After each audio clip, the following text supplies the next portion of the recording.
Title: Manual Sequential Transmission, How It Works. Intro: Hey there, car enthusiasts. Today, we're going to talk about manual sequential transmissions and how they work. As the name suggests, these transmissions allow drivers to manually shift gears in a sequential manner, giving them better control and faster gear changes than traditional manual transmissions. Part 1.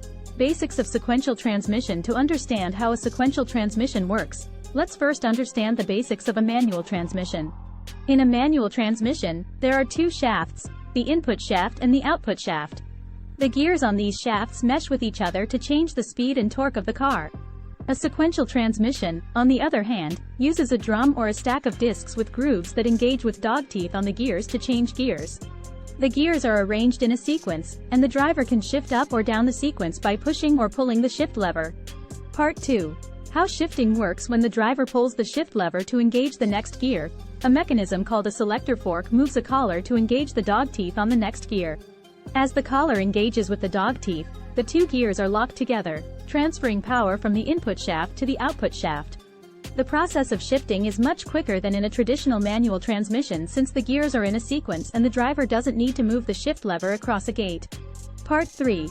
Advantages of sequential transmission. The primary advantage of a sequential transmission is the faster gear changes, which can be essential in racing and high-performance driving.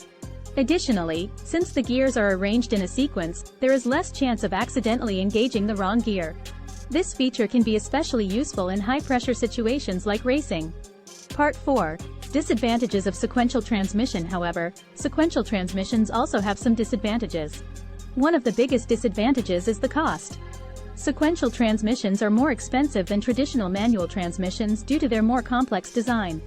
Additionally, sequential transmissions require more maintenance and are more challenging to repair. Part 5. Conclusion. In conclusion, sequential transmissions offer better control, faster gear changes, and less chance of engaging the wrong gear. However, they come at a higher cost and require more maintenance than traditional manual transmissions. Whether you choose a sequential transmission or a traditional manual transmission ultimately depends on your driving style and budget. Outro. That's it for today's video. We hope you found this video helpful in understanding how manual sequential transmissions work. If you have any questions or comments, please leave them below, and don't forget to subscribe for more car-related content.